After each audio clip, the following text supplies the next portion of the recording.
Lehenik eta behin eskerrak zuen elkarteari, ezta, zientziaren giltza elkartea, uste horrelako elkarteak zientzia hurbiltzea herritarrei, badala ezinbesteko, egin behar den ezinbesteko gauza bat, ezta, eta horregaitik, elkarte honi nik uste dut, horrela jarraitzea espero dut. Eduardok idatzi zidanean esan ezia parte hartu nahi nuen honetan hitzaldi bat emateko eta berak esaten eustan, bakterio buruz hitz egin. Birusak ja aspaldian entzun izan dugu eta pandemia dela eta birusak gora eta bere egon gara. Bakterio buruz, eta nik esaten eban, bakterioak, zer esango dut bakterio buruz. Hainbeste gauza esan aldira. Orduan, jartzeko izenburua, esaten eban, bakterioak, sarritan bakterioi buruz entzuten dagoenean, esaten dugu, bakterioak, honek bakarrik gaixotasunak, infekzioak ematen deurie, hau da, dana txarrak dira. Eta esaten eban, eman behar da, mezu baikor bat baitere. Bakterio asko, gehienak, eta hori da azkenengo mezua izango dana, baina aurreratzen dizuet, gehienak gure lagunak dira, zorionez. Zebestela, denbora guztian, gaixorik edo infektatuta egongo ginateke, ezta? Hau da, gehienak, esan behar da, lagunak direla, eta mesede ematen dozkuela. Orduan, nire edo azaldu nahi duten urrengo, 45 minututan da, hori, bakterioen papera zein den, zer nolako bakterioak dauden, zelan batzuk, gutxi batzuk etzaiak dira, kalte ematen dute, baina gehienak, lagunak eta lagungarriak direla. Eta galdera da, noiz sortu ziren bakterio hauek? Gizakiarekin konparatzen baldin badugu, eta hemen, ikusten badugu lurra planeta edo lur planeta, lur planetaren bizitza kronologia batean ikusten badugu, eta kronologia hori urte batean kokatzen badugu, hau da urtarriletik abendura arte, esan alda, lur planeta, gure planeta, sortu zala, oin dela, ikusten dozen bezala, hainbat urte, ezta, 4.500 urte. Orduan, eguzki sistema sortu zen, eta planeta guztiak lurra bai sortu zen. Eta gizakia noiz sortu zen kronologia urte horretako kronologia horretan? Abenduan. Hau da, urte horren iaia bukaeran, gizakia gizaki moduan, gizaki espeziea sortu zen, ezta? Oin dela, baita ere, ikusten duzuen bezala, hainbat urte, baina kronologia horretan azkenengoak izan gara. Eta bakteriak non kokatzen dira urte horretan? Lehenengo bakteriak kokatzen dira hemen, apirilaren hasieran. Apirilaren hasieran, lehenengo bakterio fosilak detektatu ziren, eta ikusi egin dira, eta ordutik hona zer gertatu da bakterio horiekin? Ez dira bakterio berdinak, aldatzen joan dira, moldatzen joan dira, evoluzionatzen joan dira, ezta? Baina, esango genuke, handikona, ikusten dugu urte horren parte nagusi batetan, bakterioak gure artean egon izan dira.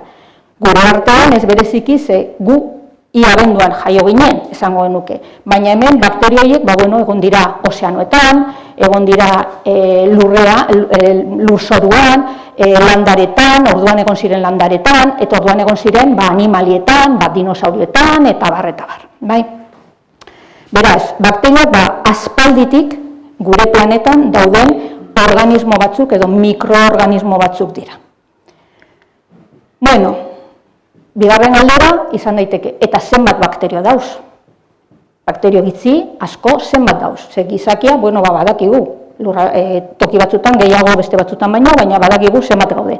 Bakterioak zenbat dauz? Lehenengo erantzuna da, gizakia baino edo pertsona baino askoz ere gehiago dauzela, munduan, argi dago. Galdera batzuk esaten dutena da, planetaren izaki edo mikroorganismo ugarienak dira, hor zalantzak dauz. Mikroorganismoak, organismo txiki horiek, bakterioak, virusak, onjoak eta asko dauz. Bakterioak badira mikroorganismo ugari asko direnak, baina baita ere virusak. Eta virusen eta bakterioen artean lehia handi bat dago. Eta gaur egun lehen esaten zen bakterio gehiago zeudela virusak baino, eta orain aipatzen dena da, virusak askoz ere gehiago dauzela. Gertatzen dena ezagutzen ez direla, momentu honetan. Edozein kasutan, bakterio asko dauz. Eta non dauz? Ikusten duzu hor, hainbat lekutan, lurzoruetan, ozeanoetan, lakuetan, gizakiz aparte, pertsonez kanpo, hainbat lekutan dauz. Datu batzuk emateko, ikusten duzu, lurra hartzen badugu eta pisatzen badugu gramo bat, ez kilo bat, gramo bat, gramotxo bat, esaten da 40 milioi bakterio dauzela gramo horretan. 40 milioi, hau da, itzela da kopurua. Edo ozeanotik urtanta bat hartzen badugu, ikusten duzu, urtanta horretan milioi bat bakterio aurkitu daitezke. Beraz, asko, txikiak direlako, eta nahiz eta urtanta horretan edo gramo horretan, egon daitezke milaka edo milioika bakterio. Eta bakterioiek desberdinak izango dira, ikusiko dugun bezala. Zer gehiago esan aldugu? Beraz, hau ikusita, eta hainbat lekutan dauzela, eta munduan, beraz, zema dauz. Bueno, inork ez daki. Inork ez daki zema dauzen. Estimazioak egiten dira, klaro, inork ez daki, ez ditu edo ez deuz bakterio guztiak hartu, eta zenbatu bat, biru, ez dakigu. Orduan estimazioak egiten dira.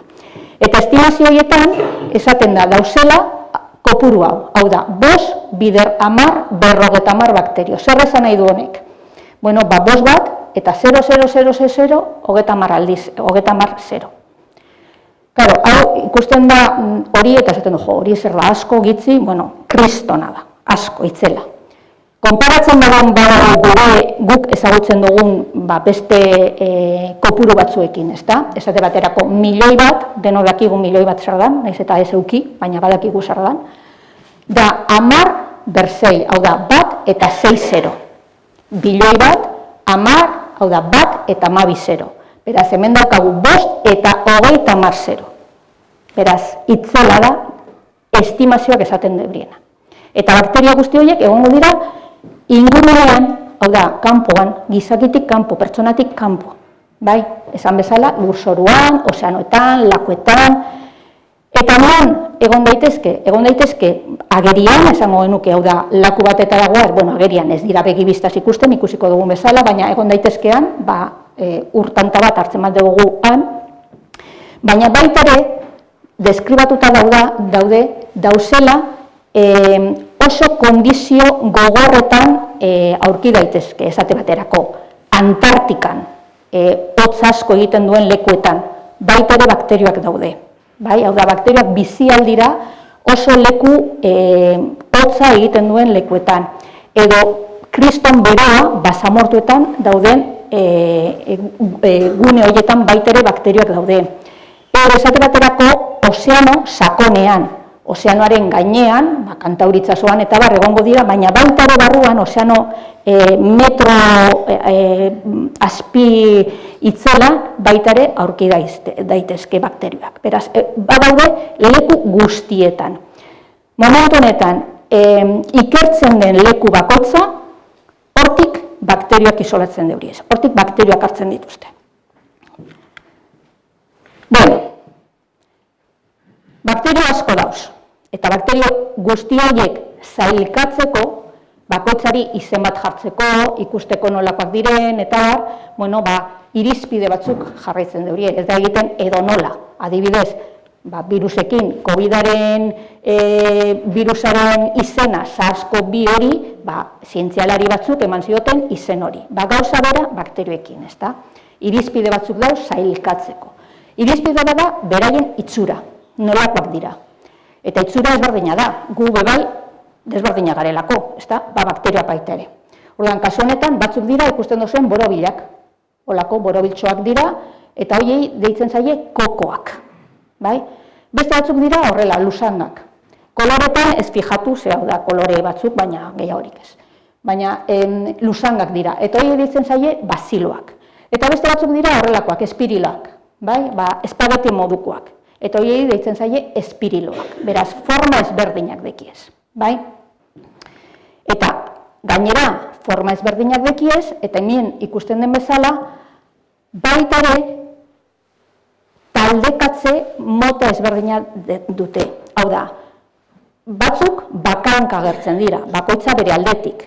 Baina beste batzuk, esate baterako binaka agertzen dira. Hemen daude kokobi, bi borobiltzo kokobi. Beste batzutan, koko hauek mordotan pilatzen dira. Matz mordoa izango balitz. Beste batzutan bakarrak agertzen dira. Hemen ikusten dugu bat, edo beste bat, edo beste bat. Beste batzutan, bat bestearen atzetik, horrelako lerroak edo sortuz. Beraz, taldekatze modu ezberdinak dekiez. Eta horrek egiten duena da baita ere, sailkatzeko irizpideak ezberdinak izatea eta batzuk sailkatzea izen batekin eta beste batzuk bestekin. Beste batzuk ikusten duzen bezala eta aurrera hau esango dizuet, dute bakterioaren itxura hori, horrelako itxura eta bustantzo bat. Flageloa deitzen dena ikusiko dugun moduan. Edo horrelakoak, hemen iletxoak edo bustantzo bat baino gehiago. Beraz, bakoitza bere forma deko, bere itxura deko, eta horrek lagunduko dutzu, sailkatzen. Nola izendatzen dira bakterioak? Bakterioari baita ere izenak ematen dakiez, esate baterako birusei, koronavirusak, edo gripearen virusa, eta bakterioi baita ere. Zelan izendatzen dira? Izendatzeko erabiltzen da izena eta bizena. Eta hemen ikusten dugu, esate baterako, Streptococcus pneumoniae. Ja honek zeu zer esaten dozku. Streptococcus esaten dozku koko bat dala, beraz borobila dala. Eta pneumoniae, abizen horrek, esaten du pneumoniarekin zerikusia dekola. Bada bakterio bat pneumoniaren eragilea dana. Ez bakarra, baina bada bat. Edo, beste honek, badibidez Clostridium tetani. Tetani abizenak baita ere esaten dozku tetanosarekin zerikusia daukala. Eta bada tetanosaren eragilea esate baterako bakterio hori. Edo, hemen daukagu Salmonella typhi, salmonellosiaren eragilea. Edo beste hau, Helicobacter pylori. Helicobacter pylori, izenak nahiko arraroa da, baina hori bada esate baterako bihotzerraren eragilea eta ultzerak ematen duena, digestio aparatuan, ultzerak ematen duena hori da bakterio hori, Helicobacter pylori. Beraz, bakoitzak izen bat, batzuetan izenak zerikusia dauka ematen duen gaixotasunarekin, beste batzuetan ez. Baina izendatu egin behar dira, izen bat jarri behar da. Normalean, mikrobiologian, erabiltzen dugu Streptococcus pneumoniae, edo erabiltzen dugu Clostridium tetani, izen zientifiko hauek direnak, ikusten dozue, daudela idatzitak latinez erabiltzen da, baina beste batzutan egiten duguna da euskeratu. Streptokokoak, Clostridioak, estafilokokoak, hau da, euskeratu egiten duguz, ez da erabiltzen izen zientifiko hori esango genuke. Beste gauza garrantzitsu bat bakterioetan da, bere forma hori, bere itxura hori nolakoa da ikusi dugu, ez da. Bakterioak zelulak dira, beraz bizialdira eurek bakarrik, ez virusak moduan, ze virusak beti behar du beste zelula bat bizitzeko. Bakterioak beraia bakarrik bizialdira, zelulak direlako. Baina zelula horiek, gure bai zelulaz osatuta gaude, gure gorputzean ehunka milioika zelula daude, baina bakterioak dira zelula prokariotoak, eta gu ditugun zelulak eukariotoak dira. Zer desberdintasun dago horretan? Beraien forma, beraien funtzioak, eta gehiagorik ez dugu sakonduko horretan. Ikusten badugu eskematikoki nolakoa den bakterio baten zelula hori, izango litzateke hemen eskema honetan dagoena. Badauka hemen urdinez, urdin hau, urdin argiagoa daukan parte bat, dena babesten duena, eta da horma edo pareta. Horma hori, ia bakterio guztiek daukie, ez danak, batzuk hormarik ez dute. Baina gehienak badute horma hori. Eta segun eta horma hori nola dagoen osotuta, baitare zailkatzen dira bakterioak modu baten edo beste baten. Beraz, horma horretan daudelako proteinak eta lipiduak eta horren arabera zailkatzen dira baitare. Horrez aparte, barrurago, badituzte beste egitura batzuk, adibidez zuriz, deitzen den mitz zitoplasmatikoa da, barrutik dagoena. Eta gero beste forma garrantzitsu bat, DNA, kromosomak, esango genuke hor, bakterioak daukan informazio guztia, kaltea emateko, ala ez emateko, bere funtzioak betetzeko, hor egongo da pilatuta, guk gure zeluletan dagoen moduan, gure zeluletan, gure kromosoman, daude azken finean, esaten dutena, begi urdinak izan behar ditu, edo begi beltzak izan behar ditu, edo ez dakize kolorekoa, edo altua, edo bajua, edo dena delakoa, gauza bera hemen, hemen kodetuta daude, edo jarrita daude DNA horretan, bakterio horren funtzioak, bete beharrak, eta hor dago pilatuta. Zer gehiago, bakterio batzuk, horma horren kanpotik, daukie hemen agertzen den urdin fuerteago batean agertzen den egitura, dela kapsula. Eta zer da kapsula? Lehenengo eta bain bakterio batzuk bakarrik dekie, ez danak, kapsula hori da bakterioentzako gauza on bat, guretzako ez. Zergatik, egiten duena kapsula horrek da bakterioa babestu.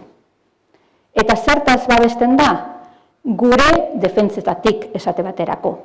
Edo, antibiotikoak erabiltzen badoguz, antibiotikoetatik ihes egiteko. Hau da, bakterioentzako da erresistentzi mekanismo bat, bakterioentzako da babes mekanismo bat. Beraz, bakterioentzako ona da, baina guretzako ez. Seguk lan gehiago egin behar dugu, kapsula hori apurtzen, bakterio hori suntzitu nahi baldin badugu, edo apurtu egin nahi baldin badugu. Eta gero, bakterio batzuk, deki horrelako bustan batzuk, flageloak direnak, lehen ikusi dugu baita ere, eta flagelo horiek erabiltzen hori mugitzeko, mugimendua egiteko. Orduan, danak ez dekie, batzuk mugitzen dira beste mekanismo batzuk bidez, baina batzuk flagelatuak dira edo flagel hori dute, bustan hori. Izan alde hori bat edo bat baino gehiago. Eta baita ere, hemen agertzen diren iletsuak, fimbriak deitzen dira, iletsu horiek, hemen berdez agertzen direnak, baita ere, erabiltzen hori bakterioak mugitzeko batzuk, eta baita ere gure zeluletara lotzeko, edo beste animalien zeluletara lotzeko esate baterako. Beraz, hau izan litzateke bakterio baten egitura simple bat esango genuke, eta nahiko modu errazean azaltzeko. Baina, esan bezala, desberdintasun nabaria da bakterioen zelulak direla zelula prokariotoak eta gureak direla zelula eukariotoak. Beraz, gureak nahiko horrekin konparatzen dugu ezberdinak dira. Bakterioa daukagu, forma horrekin, antzekoarekin, borobila, luzea, berdin zaigu zelan, Bakterio horrek egin nahi duena zer da? Ugaldu, gehiago sortu, Eta ugaltzeko prozesu horretan, hemen ikusten den bezala, zatitzen dira, bakterio bat bitan. Bere ugalketa prozesua da bakterio bat bitan zatitzen dela. 2, 4, 8 eta barreta bar. Eta hori da hemen ikusten duguna, daukagu bakterio bat, hau da E. coli edo Escherichia coli, da bakterio nahiko famatua, oso erabilia eta bar aurrerako aipatuko dutzuet. Gure digestio aparatuan dagoena, azalduko dodan bezala.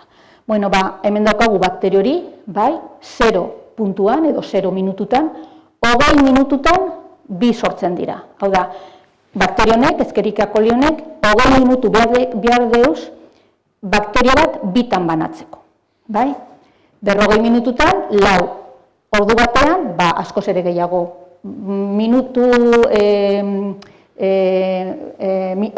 ordu bat eta 20 minututan, askoz ere gehiago, eta bar. Karo, hau ikusten badagoz, denbora guztian ugaltzen badagoz, eta denbora guztian bikoizten badagoz, egan aldira, milioika ez, egan aldira 10/50 askoz ere bakterio gehiago, ze denbora guztian egongo dira hor ugaltzen eta bikoizten. Zorionez ez da hori gertatzen. Hau da, bakterio bat esate baterako gure barnean sartzen denean, edo gure barruan dagoenean, eta infekzio bat eman nahi baldin badeu, argi dago egongo dela bikoizten, baina badauz beste faktore batzuk baitere hori oztopatzen deurienak, esate baterako gure defentsak, esate baterako elikagai nahikorik ez badaurie edo ez badute bakterioak bikoizketa hori egiteko, ezin izango dira bikoiztu. Hau da, behar daurie elikagaiak, behar daurie ingurua proposa, eta bar. Hau da, ez dauz denbora guztian ugaltzen. Gure moduan, ez da, goaz gaude denbora guztian ugaltzen. Bakterioak gauza bera. Behar daurie elikagaiak, ingurua proposa, eta bar. Baina, egia da, ikusten duzuen bezala, oso modu azkarrean, denbora oso laburrean, ugaltzen direla, bikoizten direla. Bueno, irudi honetan esate baterako daukaguna da bi bakterio ikusten dugun bezala, hau deitzen da Neisseria meningitidis, hitza ja esaten dozku zerbait, abizenak meningitisa ematen duena, umeetan bereziki meningitisaren eragile garrantzitsu bat da, bakterio hau, eta hemen agertzen da zelan bitan banatuta, eta bitan agertzen diren kokoiek ikusten dugun bezala. Bueno, ikusi dugu, beraz, zelako itxura dekien, nolakoa dan bakterioa, zelan ugaltzen diren, baina bakterioak begibistaz ikusi aldira? Ez. Bakterioak ikusi alizateko beti mikroskopio bat beharko dugu. Ezin da begibistaz ikusi, oso txikiak direlako. Mikroorganismoen barnean, edo mikroorganismoen barruan, virusak baino handiagoak dira, zelula prokariotori virus bat baino handiagoa da, baina hala ere begibistaz ezin dugu ikusi, mikroskopio bat behar dugu. Orduan, mikroskopio hori, hemen jarri dizuet, Leeuwenhoek deitzen zen zientzialari, Holandako zientzialari batek, 18. mendean, oin dela ja hainbat urte, mikroskopio bat asmatu zuen, mikroskopio oso errudimentarioa, oso bitzia eta bar, baina berak egiten zuena, garai hartan, 18. mendean, izan zen, laginak hartu, uretatik, gehien bat, uretako laginak hartu, eta mikroskopioan jarri. Eta mikroskopio horretan, zer ikusten zeuen? Ikusten zeuen, zeudela hor, gauza batzuk mugitu egiten zirela, txikiak zirenak eta mugitu egiten zirenak.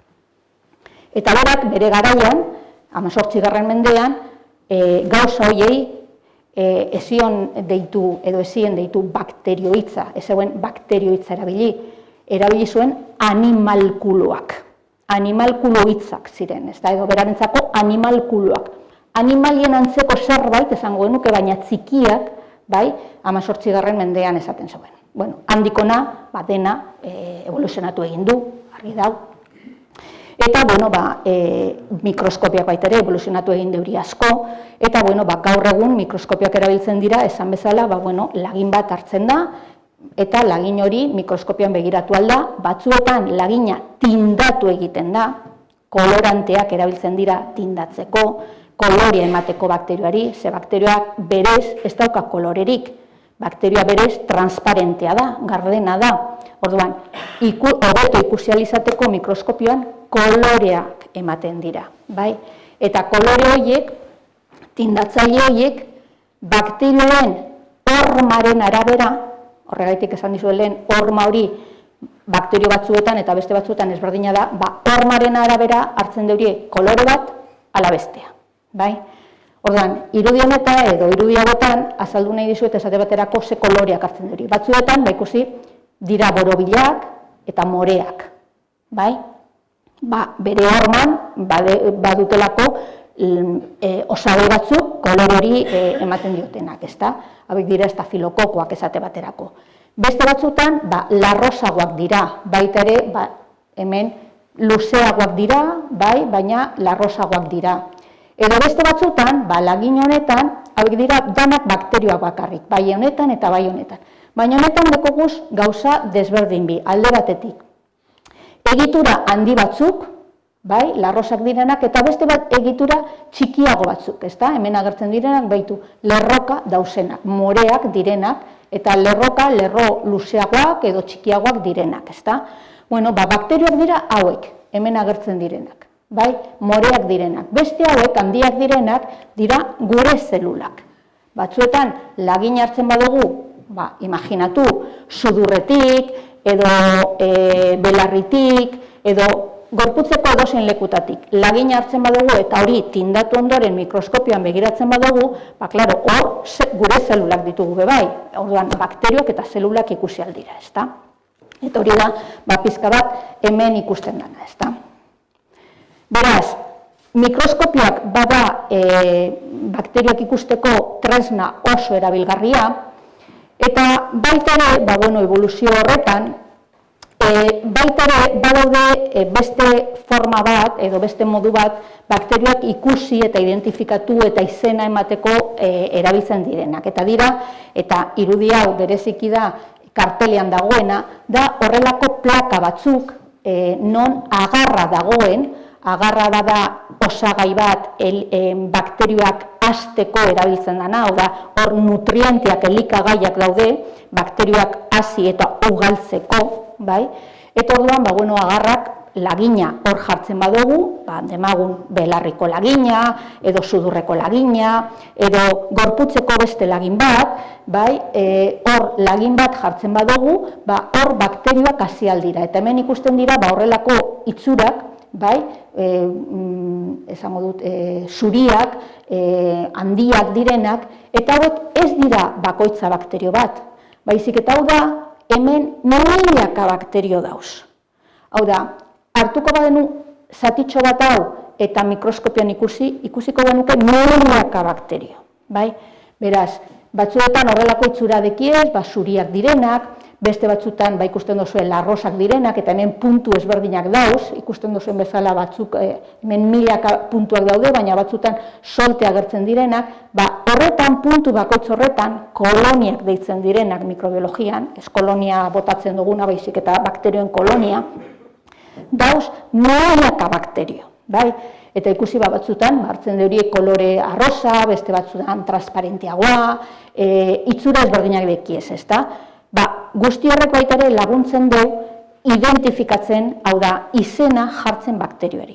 Esaten, ea streptococcus bat den, edo staphylococcus bat den, edo clostridium bat den, eta bar, eta bar, eta bar. Bai, izena jartzen. Zekaro, guk nahi baldin badugu identifikatu izena jarri bakterioi, nolabait egin behar dugu, zerbait egin behar dugu, ezta? Eta guztia honek laguntzen du horretara. Bai? Identifikatzen, izena jartzen, eta demagun, infekzio bat daukagunean, edo gaixotasun bat daukagunean, esaten, pertsona hau gaixotuta dago bakterio honekin, eta ez beste honekin. Horretarako erabiltzen da guzti hau. Bueno, bakterioak ikusi dugu, pizka bat, zelan zailkatzen diren, eta bar. Baina, etzaiak ala lagunak dira. Bueno, sartuko gara pizka bat horretan. Ikusten dugu gizakia, hau da, gizakiaren ikuspegia, bai, edo pertsonaren ikuspegia, bueno, beti dago gizakia eta bakterioen arteko erlazio bat, bai? Eta erlazio hori da sinbiosia, bai? Non pertsona edo gizakia eta bakterioen artean erlazio bat dago. Erlazio hori izan daiteke ona ala txarra, bai? Eta hori da ikusiko duguna. Sinbiosi horretan ikusi daiteke dagoela erlazio mutualismo bat, mutualismoa zer da, bai bakterioarentzako eta bai gizakiarentzako onurak daudela. Eta horrek adierazten du, plus eta plus, ez nahi dut, onurak daudela. Ona da gizakiarentzako eta ona da bakterioarentzako. Mutualismoa da. Badago bat ere komensalismo erlazioa. Eta horretan, bakterioarentzako onura dago eta gizakiarentzat ez onura ez kaltea. Bakterio gurekin dago, bera aprobetxatzen da, baina guretzako ez bat ez bestea. Hor dago. Eta beste aldetik dago parasitismoa. Bakterioentzako onura, baina gizakiarentzako kaltea. Beraz, alde onak eta alde txarra. Gure ikuspegia ikusten badugu, bakterioarentzako denak dira alde onak, klaro. Orduan, ikusiko dugu, printzipalki mutualismoaren ikuspegia eta gero parasitismoaren ikuspegia. Mutualismoa esan dugu dena bakterioaren alde ona, bai? hau da, guk hemen ikusten duguna da, bakterioa gurekin bizi da, bakterioarentzako ona da, baina guretzako ere ona da, bakterioa gure artean egotea. Gurekin bizi diren bakterioak izango dira, eta horreri deitzen da mikrobiota. Gurekin bizi direnak gurrentze horretan mikrobioz beteta gaude. Osasuntzu egonda mikrobioz beteta gaude, eta hori ona da, guretzako ere. Zer dauz gure gorputzean? Inork ez daki ez da ere. Munduan inork ez daki, baina gure gorputzean baita ere inork ez daki. Aipatzen da, bakterioen kopurua eta gure zelulen kopurua antzekoa dela. Hau da, guk dekoguz milioika zelula eta milioika bakterio. Aipatzen da baita ere, bakterioak, esate baterako, gure pisuaren kilo bat edo bi bakterioak direla. Hau da, guk pisatzen badugu 60 kilo, behi gutxi gora bara bakterioak dira. Beste guztia izango da, grasa ez dakiz ez dakin hor, baina 2 kilo bakterioak dira, gure barruan dauzenak. Eta non kokatzen dira bakterio horiek? Gorputzeko alde guztietan. Goitik bera, hilean, kanpotik, hasita, hilean, larruazalean, atzazaletan, leku guztietan, baina barruan baita ere, sudurrean, ahoan, belarrian, digestio aparatuan dira famatuenak, bai, digestio aparatukoak, baina ez dira bakarrak, gure genitaletan, leku guztietan bakterioak dekoguz. Hau da, lagin bat hartzen badugu edozein lekutatik, bakterioak dekoguz. Bai? Bueno, mutualismo horretan, zer ikusten dugu? Bai, bakterioen artean eta gizakeren artean oreka bat dagoela. Eta bakterioak eta gu lagunak gara, kasu honetan. Zergatik? Bueno, gu mesede egiten diogulako bakterioei eta bakterioak guri ere. Gure barruan dauzen bakterioak guri ere. Esan da, mikrobiotarik ezin garela bizi, beraz, bakterio horiek gabe ezin gara bizi, ze bakteriorik ez badaukagu hilko ginateke, beraz, ezin gara bizi, baina gure barruko bakterioak gu barik ez da ere ezin dira bizi. Horregaitik mutualismoa da. Bienentzako onura bat da. Esate baterako guk bakterioiei zer ematen diogu elikagaiak zertarako ugaltzeko, ondo egoteko, bizirik mantentzeko, eta bar. Eta bakterioiek guri zer ematen dozkoe? Esate baterako zer guzti hau, eta askoz ere gauza gehiago, jaten dugunean, elikagaiak jaten ditugunean. Zer egiten dugu? Edo zer egiten dute bakterioak, jaten den hori birrindu, apurtu egiten deurie, degradatu. Eta birrinketa horretan, zertarako hobeto digeritzeko eta energia lortzeko. Apurtu egin behar dira elikagai horiek. Gu jaten dugunean espagetiak edo lekaleak edo dena dela apurtu egin behar da. Eta hori egiteko bakterioak dauz. Zer gehiago, vitaminak sortzen deurie, digestio aparatuan, hainbat bakterio dekoguz, eta apurketa horretan, vitaminak sortzen deurie, adibidez, B vitamina sortzeko gai dira. Zer gehiago, guk gure barruan ditugun hainbat defentzei, entrenatu egiten deurie. Defentza horiek sendo egoteko, eta kanpotik sartzen diren bakterioen kontra lan egiteko. Beraz, babespen bat da guretzako. Beraz, horregaitik, kanpoko bakterioen kontra burruka egiten deuri ere. Hau da, gure barruan, bai ahoan edo sudurrean edo larruazalean bakterioak baldin badauz, kanpotik sartzen diren bakterioak edo bakterioen kontra egiten dute lan. Eta ez dute leku horretara ailegatuko. Beraz, oso defentza garrantzitsua da. Gainera, mikrobiota hori dinamikoa da. Zer esan nahi du horrek? Beti ez dela berdina. Hau da, jaiotzen garenean, eta hemen ikusten dugu, hau da, jaio baino lehen, jaio berri bat, adinez aurrerakoa zen enean, bizitzan zehar mikrobiota hori aldatzen da. Ume garaian ditugun edo dauzkagun bakterioak eta nagusitzen garenean dauzkagun bakterioak ezberdinak dira, ez dira berdinak. Pizka bat hemen izen ezberdinak daude, firmicutes, bacteroidetes, abediek dira bakterioen izenak, kolore ezberdinak dekiez, eta ikusten baldin mozu esate baterako hemen agertzen den bakterioen proportzioa urdina da, bai, ume txiki honetan, eta aldez pertsona nagusi honetan, gehien bat agertzen dira beste kolore bat. Esan nahi du, bakterio ezberdinak direla, bai. Beraz, dinamikoa da, baina eta hori baitere aldatu egiten da. Eta zelan aldatzen da, esan bezala adinaz aldatzen da, baina baitere elikadurak aldatzen dugu. Esate baterako, zenbat eta hobeto elikatu, eta esaten den bezala, dieta osasuntzu bat izatea, oliba olioa hartzea, arraina jatea, elikagai ez prozesatua jatea, ona izango da gure bakterioiek mantentzeko sendo eta ondo mantentzeko. Zenbat eta prozesatu gehiago jan eta sortzen diren bakterioak edo ditugun bakterioak ezberdinak dira eta kaltegarriagoak dira. Antibiotikoak hartzen badugu ere, baitere egiten duena da gure barruan dauden bakterioak baitere antibiotiko asko esan nahi dut. Ez noiz benka, baizik eta antibiotiko asko hartzen baduguz, kausa desberdinegaitik, gure barruan dauzen bakterioak baitere aldatzen joaten dira. Eta baita ere beste faktore batzuk, adibidez loditasuna eta erretzaileak eta egiten deurie gure mikrobiotaren aldaketa bat.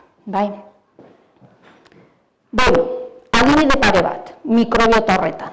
Escherichia coli, esan dizut lehen, badala bakterio nahiko famatua eta bar.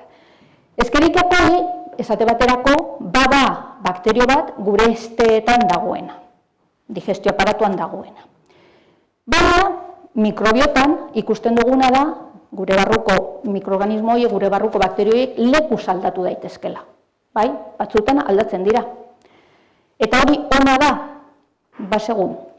Kasu honetan, Escherichia coli hesteetan dago, hemen daukagu, hesteak eta hor.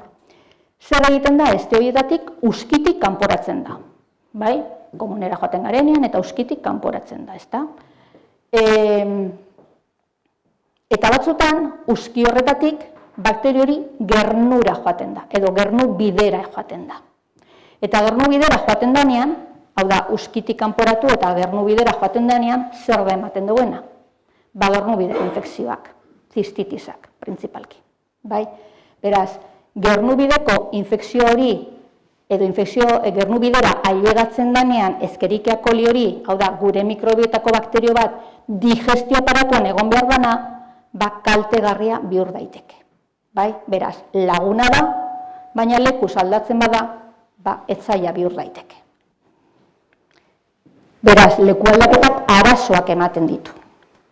Beste adibide bat, lactobacillus edo lactobaciloak, nahiko famatuak, lactobaciloak, jogurretan, saltzen edo esaten digute daudela, egongo dirala ez, baina hor esaten digute dauzela, eta lactobaciloak edo latinez lactobacillus hitza erabiltzen da. Non aurkitzen da lactobaciloiek? Baitere gorputzeko hainbat lekutan, digestio aparatuan, hesteetan, vaginan, ahoan daukagu, eta lactobacilo mota ezberdinak daude. Denak ez dira berdinak.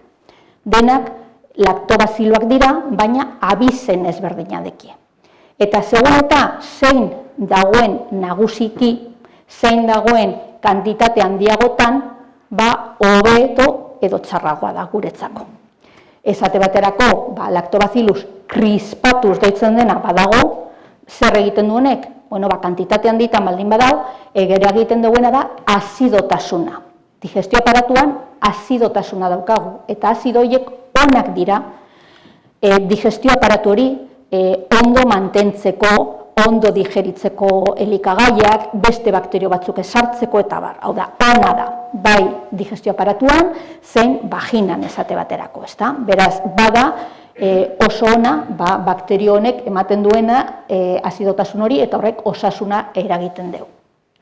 Balaoz beste bazu, adibidez, jenseni, gazeri deitzen direnak, hauen funtzioa ez da oso ondo ezagutzen, baina badirudi ez dutela kalterik ematen. Hor dauz eta zinmaz. Baina aldiz, agertzen ganean, hau, iners deitzen dena, lactobacillus iners, kantitate handitan, zer ikusiten da? ikusten dana da, azidotasun hori ona dana guretzako kendu egiten duela. Bai? Eta beraz, kalte bat ematen du. Eta hemen, zer ikusten dugu, oreka hori apurtu egiten dela, esango nuke.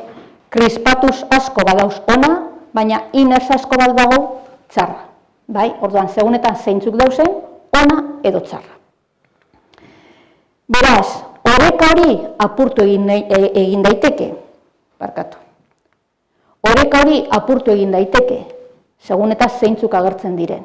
Eta oreka horiek apurtzen direnean, gure barruan dauden mikrobiotaren edo bakterioen oreka horiek apurtzen direnean, agertzen da disbiosia deitzen dena.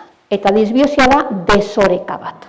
Bai, disbiosia hitza erabiltzen da, baina esan nahi duguena da, desoreka hori. Lehen aipatu dugun oreka, apurtzen da, eta gainditu egiten dorie, txarrak direnak edo kalte emateko gai direnak. Eta kasu honetan, gaixotasunak agertzen dira, eta relazionatuta daude disbiosi hori edo desoreka hori hainbat gaixotasunerekin. Asmarekin, diabetes mota batzuekin, minbiziarekin ere erlazionatzen hasi dira, esteetako gaixotasunekin, esate baterako Crohn gaixotasuna edo esteetako gaixotasun inflamatorioak, eta hau da, digestio onak egiten ez ditugunean, eta egoten da desoreka horiek, ezta? Eta hori gertatzen da, bakterio batzuk alabesteak ugaritzen direnean. Orduan, horregatik, mikrobiotak hartzen duen garrantzia gero eta gehiago funtsezkoa da. Mutualismo hori ondo mantentzea ezinbestekoa da, azken finean, desoreka hori edo disbiosi horretara ez ailegatzeko. Zer gehiago dugu? Hauek izango dira gure barruan dauzen bakterioak, ezta?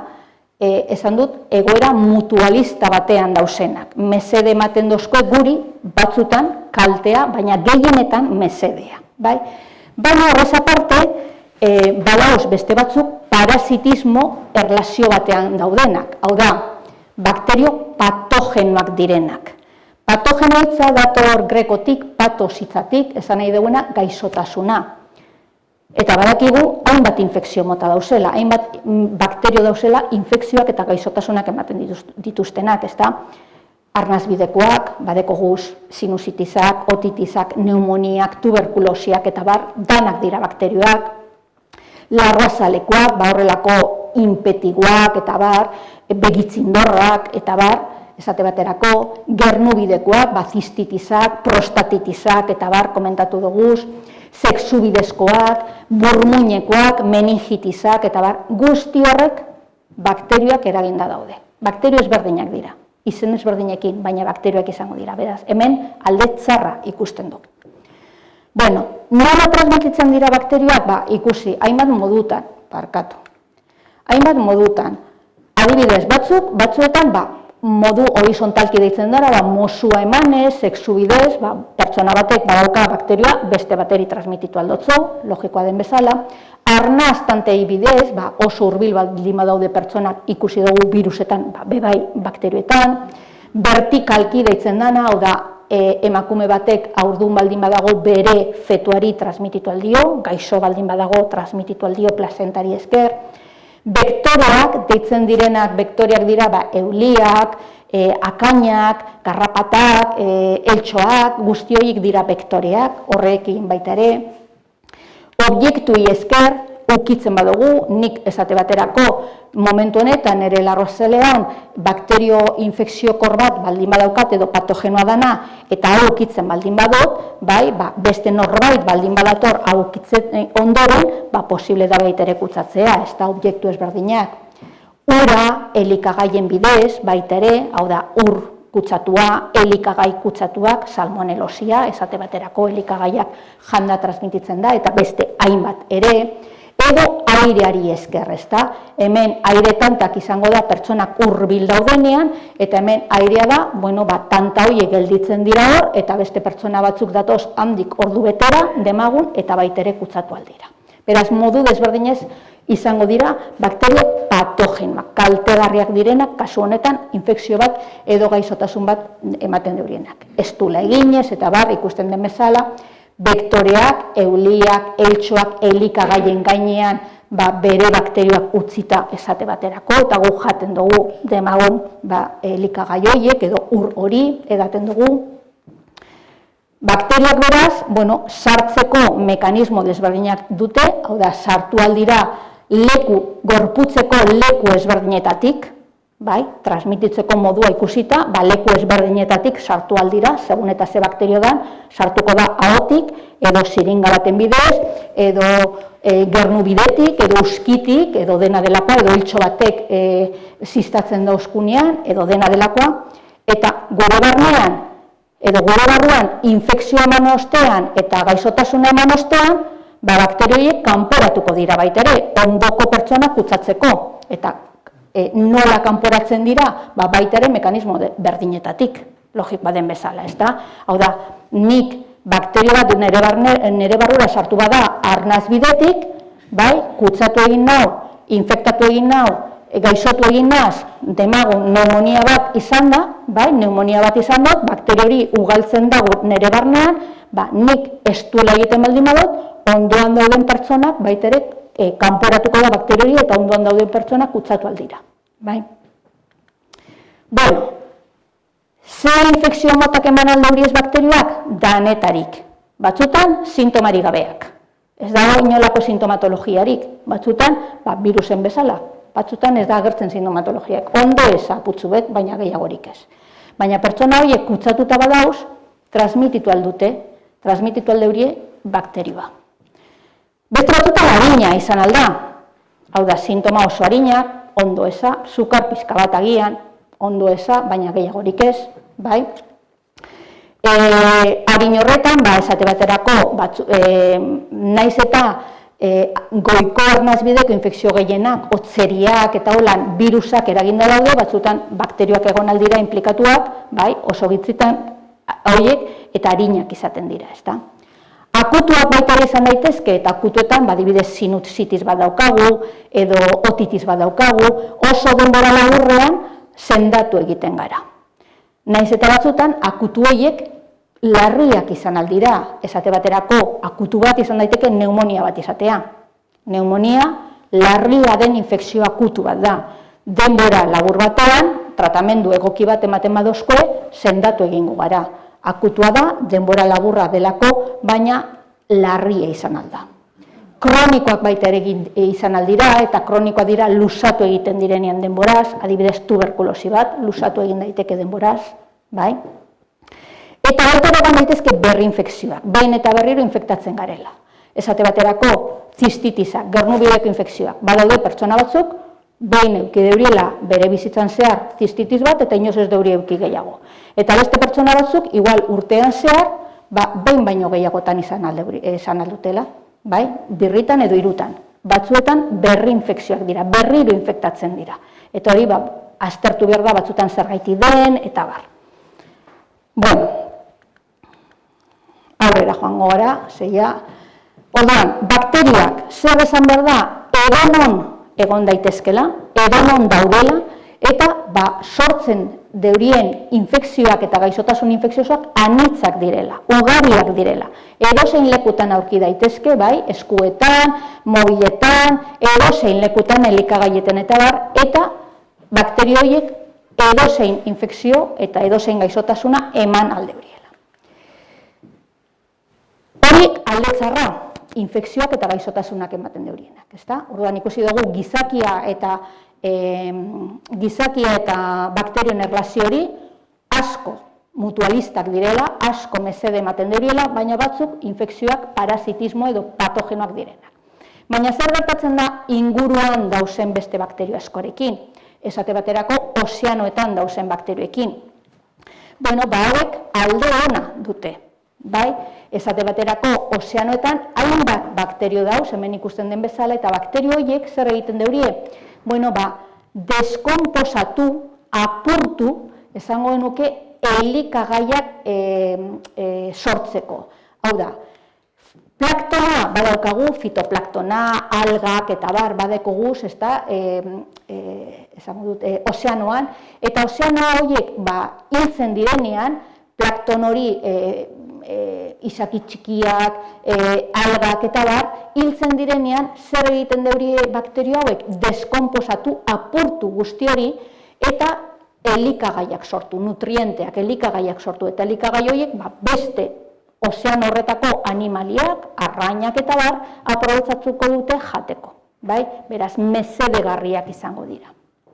Gainera, bakterio batzuk egiten deuriena da baita ere plastikoak degradatu, plastikoak apurtu, itsasoan dauzen plastikoak apurtzen deuriez, ezta? Claro, gaur egun dauden plastiko kantitatea itzela da, bai? Eta behar dugu, askoz ere bakterio gehiago, baina zorionez badauz bakterio batzuk hori egiteko gai direnak. Baita ere gai dira petrolioa eta olioa baita ere degradatzeko edo apurtzeko edo hain toksikoa ez bihurtzeko esango genuke, ezta? Edo baita ere metal astunak, beira, burdina eta bar degradatzen deurie baita ere edo apurtzen deurie.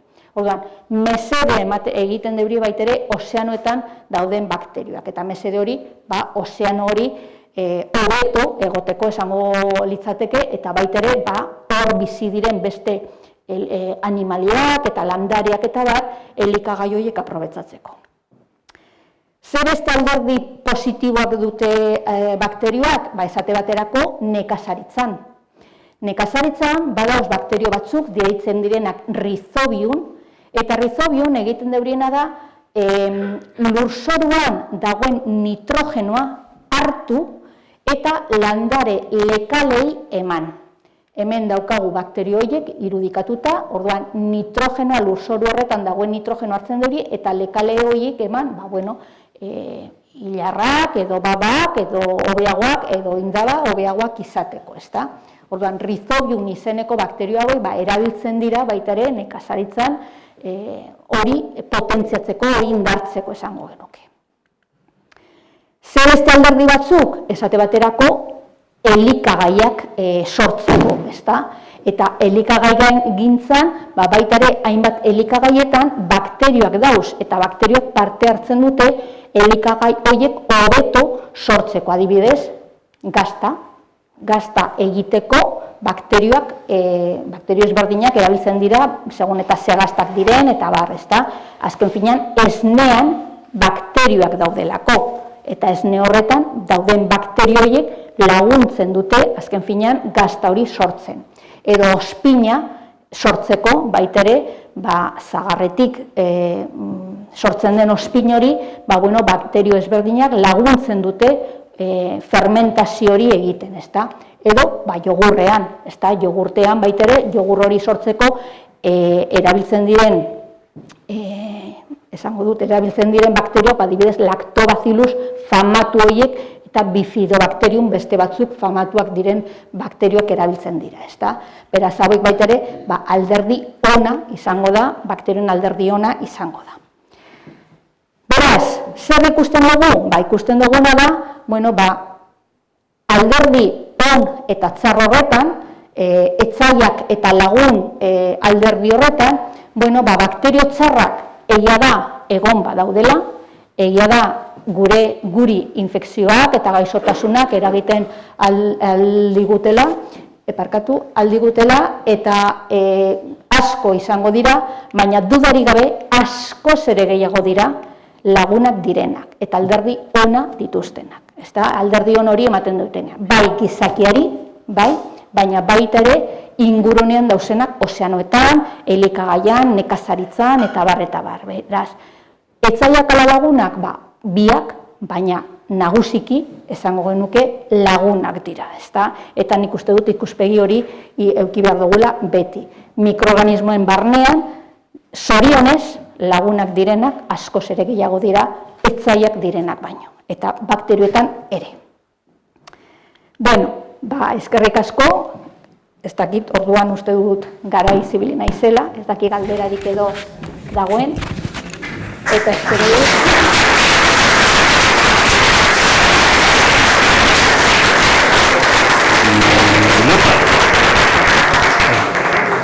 Eskerrik asko bilen, bakizu ez da, zertokatan dan gaborak. Betiko latxeik, mikrofono lara tauke, betiko latxeik ez da buk entzuteko, sino que YouTube altzaten duen bideuk, jakitxeko ze galdera joen, bai? Ados? Betiko latxe bat ematen nahi gara basi. Eta iso betiko latxe neu edo lara, neu konten. Aipatu duzu, batzutan bakterioak izaten direla txarra guretzako. Bale, baina bakterioak kontra egiten ditenak zer dira? Bakterioak, beste bakterioak edo... Bai, gure mikrobiotakoak direnak, posible da bien arteko lehia bat egotea. Gure bakterio batzuk, gure beste bakterioen kontra lan egitea, ezta? Orduan, segunetan nork irabazten duen, ba egongo da oreka bat, ala desoreka bat. Bai. Hori da, azken finean, horrean ez globul zuriak daukagu, hori kontra egiten duena, baina gorputzan berton ez daukagu azalean globul zuriak, orduan beste bakterioak egiten diete, ezta? Hori da. Bale, beste galderak edo, utik?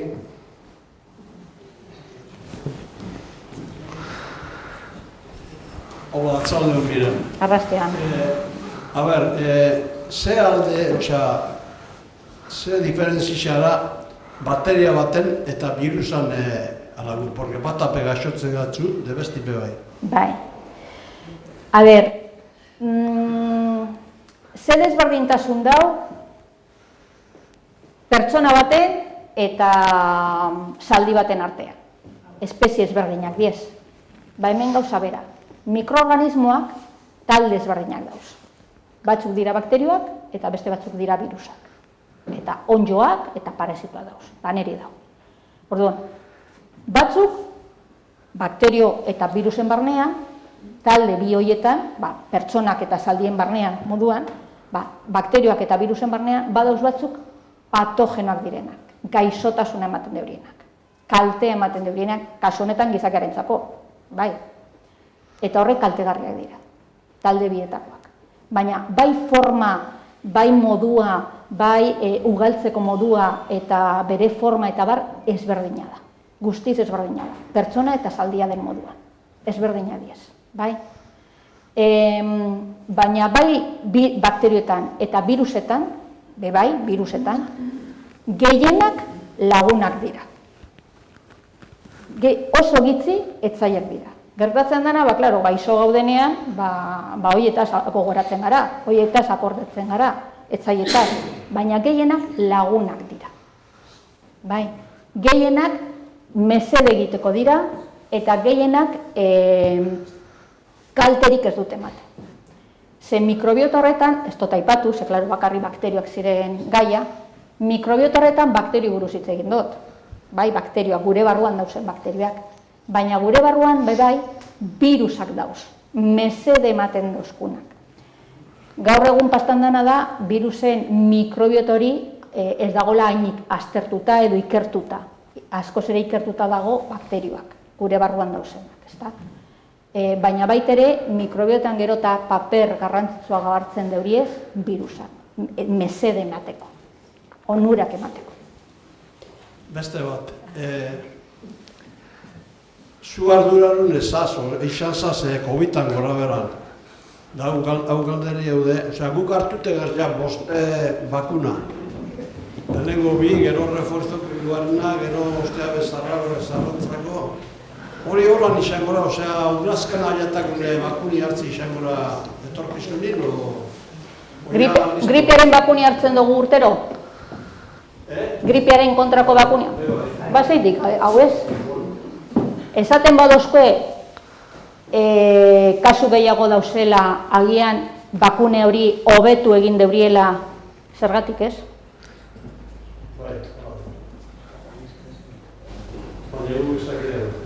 Orduan, esango deurie, lehenengo, bakuna horretan edo bakuna horietan hobekuntzak dauz egiten, ez da? Zergatik, virusa aldatzen joaten dalako, gripearen berdina. Urtero hartzen dugun gripearen bakuna hori ez da berdina, beti aldatzen deurie zeusa. Bastan ez deuriela esaten, baina beti aldatzen da zerbait. Bestearena baitere aldatzen dauz. Zergatik, virusak bakterioen moduan moldatzen eta evoluzionatu egiten deuriela. Beti ez da berdina, gu gara beti ez gara berdinak, urtez urte aldatzen gara. Virusak eta bakterioa gauza bera.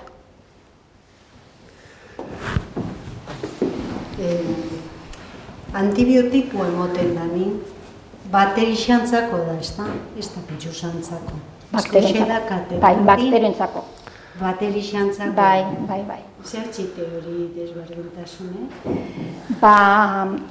Antibiotikoak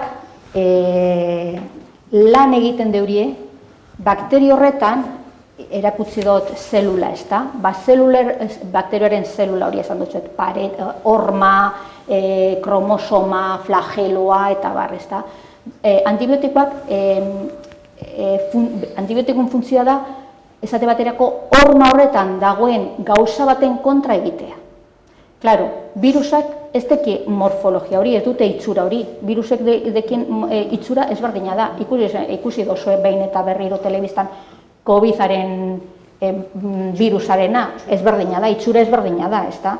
Orduan, antibiotikoak ez dira gai virusak dekien puntu horietan lan egiteko. Bakarrik bakterioak dekien puntu horietan lan egiteko. Erdo zelan atakaten da, zelan sartzen da virusaz, desberdinera...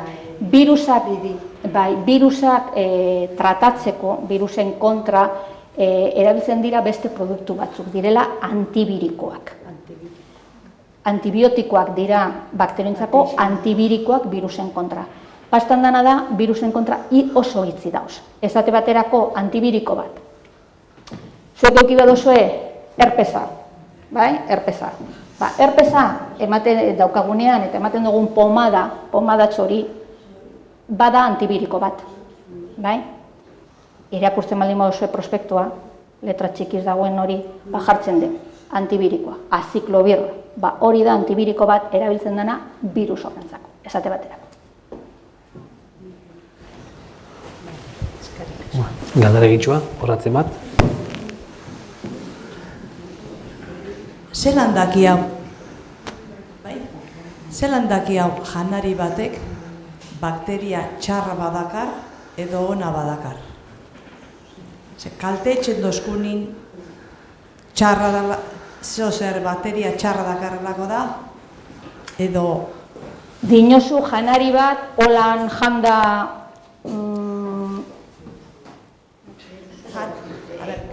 Gau da kauzela bakteria txarrak eta onak. Onak asko beto. Guk printzipioz dekoguzenak dira, esango genuke onak danak.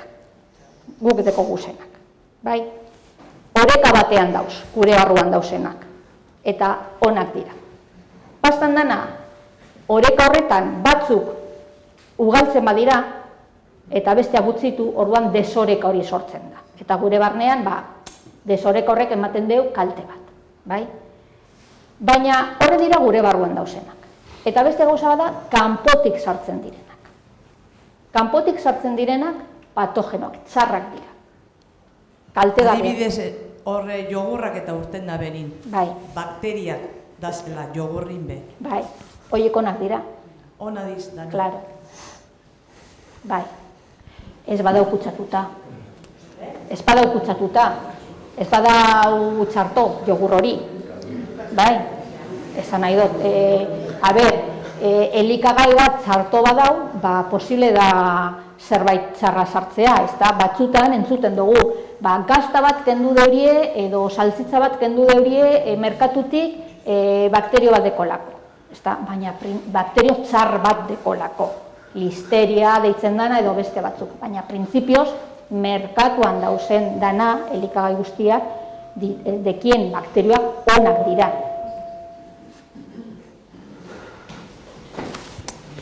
Nik hapen nahiko gueltain, ontsenu galderatxo bat, bakteria versus virus. Nahi ditzen dana, virusak ez dauzela bizirik. Horrela da, edo... Horrela da. Hada, zelula horietan esaten nebana, claro, bakterioak zelulak dira. Zelula prokariotuak. Gu dekoguzen zelulak, zelula eukariotuak. Eta virusak ez dira zelulak. Horregaitik behar deurie beti ezin dira, virusak ez dira ugaltzen. Virusak erreplikatu egiten dira. Antzeko hitza da, baina terminologikoki ez da berdin, esango. Hori egiteko virus batek behar du zelula bat. Eta zelula hori izan daiteke pertsona batena, animali batena, bakterio batena, bera bakarrik ezin da ugaldu virus batek. Aldiz, bakterio bat bai, bakterio bat elikagaiak badeko zeta bar, ugaldu alda. Bueno, mitosia, jatiko. Bera bakarrik bizirik mantendu alda, ugaldu alda, eta bar, virus bat ez. Horregaitik esaten da ez dela bizia. Galdera gitxua, bada? Beste bat. Entzun dena, bakteria batzuntzako ondiokan ez dela antibiotikoik asmata. Horrek bakteriak zeintzutiz eta zenbat... Asko dauz. Asko dauz. Asko dauz, bai. Asko dauz, karo, milioika bakterio dauz. Bueno, milioika, milioika dauz, ez da, orduan. Bakterio guztientzako, edo kaltegarriak diren bakterio guztientzako antibiotiko eraginkorrak dauz? Ez.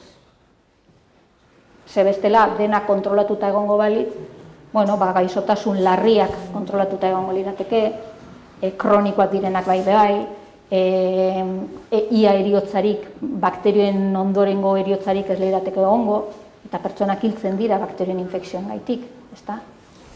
Horregaitik. Horrek bakteriok, igual zer dakarre haman komunin, igual morfologisa aldetik erabatek diz, da horretxeatxik ez da antibiotikoik horrentzako, o ez? O euren artin totalmente diferentiti? Euren artean diferenteati ez, eta gero baitere pentsatu behar dugu bakterioak moldatzen dauz, aldatzen dauz, eta orduan igual bakterio baten kontra, suposatzen dugu, esate baterako tuberkulosia, Mycobacterium tuberculosis da bakterio, ez da? Tuberkulosiaren kontra erabiltzen diren antibiotikoak, ez da? Mycobacterium tuberculosis hori, tuberkulosiaren bakterio danak berdinak dira? Ez. Aldatzen dira ere. Eta aldatzen dira kanpoan dausenak, eta baita ere barruan dausenak. Hau da, ni tuberkulosia baldin badekot, nire barruan dausen tuberkulosiaren bakterioak aldatzen dauz denbora guztia. Nik antibiotikoak hartzen banau, tuberkulosi hori kontrolatzeko, ezta, bakterioak baita ere aldatzen dauz. Erresistenteak bihur daitezke, eta erresistente horiek kanporatu aldira beste pertsona batzuk kutsatzeko. Bai? Orduan, erabili diren antibiotiko horiek ja ez dira baliogarriak. Bai? Orduan, pentsatu behar dugu, naiz eta izen bat euki bakterio batek, demagun Mycobacterium tuberculosis, tuberkulosiarena, denak tuberkulosiaren bakterio guztia ezberdinak dira. Bai? Pizka bat, COVID-arekin ikusi duguna, ezta? Behin eta berriro entzuten genuen. COVID-a, lehenengo zelan zan, alfa ez dakizer, gero beta, gero delta, gero omikron barruan ez dakizer, ez dakin hor, holan entzun dugu, gauza bera bakterioekin. Bai? Naiz eta bakarra izan virusa, ze hor virusa, COVID-aren virusa, SARS-CoV-2 virusa zan, bakarra aldakorra da. Bakterioetan gauza bera. Izen bat eukiko du, demagun Mycobacterium tuberculosis, tuberkulosiarena, baina danak ezberdinak dira. Gazteiztia kolia ze pasaten, ze asko entzuten oso zaila dala, gerreru, oso gerreru. Bueno, gerreru asko dira, bai, ezkerika koli azken urteetan baita ere ematen dago arazoak. Eta beste bat, agian oin entzuten ari dana da, tosferina, kukutzeztularena berriro, hori beste bakterio bat da, kukutzeztula umeetan, esate baterako. Eta zer da, bardina... Kukutzeztula esate baterako, oin planteatzen ari diez, kukutzeztularen kontrako txertoa, bai, agian baita ere adineko pertsonei ematea, bai, zertarako mozteko transmisioa. Segu, igual ez gara gaixotzen hainbeste, baina kukutzeztula bakterio hori gure barnean egon daiteke eta kanporatu aldugu umeekin gauzenean, eta naiz eta guk sintomarik ez euki, bai? Orduan, Horre bardinatiz, ez da omutain jabe bai. Ez, bardinati, ez, bastan dana da gure sistema, gure defentsak, ez dira gai guztiz kontrolatzeko bakterio horiek, bai? Ni mutatzen egin ingurun. Ya seguimos. Ya. virusak gaitasun handi xauke aldatzeko. Osea, COVID-e, 2 urtetan, Omikron, osasune. Danak ez, Vale. Bakteriak aldatzeko gaitasun horrako handia dute? Aldatzeko mekanismoak ezberdinak dira, edo moduak ezberdinak dira. Birusen barnean baita ere batzuk oso aldakorrak dira eta beste batzuk ez. Eta hori da, segun eta bere barruan, mota bateko genoma edo beste batekin, RNA edo DNA diren, ezta? Desberdinak dira, ezta? Esate baterako COVID-aren virusa oso aldakorra da, gripearen virusarena oso aldakorra da, baina adibidez herpesa ematen duena ez da hain aldakorra, esate baterako. Aldatzen da, baina askoz ere gitziago, esango dut. Bakterioetan zer ikusten da, batzuk baita ere aldakorragoak dira, beste batzuk baino. Azkarragoak aldatzeko, hau da, beti, pertsonen moduan batzuk azkarragoak dira, beste batzuk baino, hemen gauza bera. Bakterio batzuk azkarragoak dira aldatzeko eta ihes egiteko gure defentsetatik, eta beste batzuk ezain beste. Bueno, espera, galdera gisa, ez? Edo bai? Bueno, galdera gisa, espera, mesaz, eskerrik asko.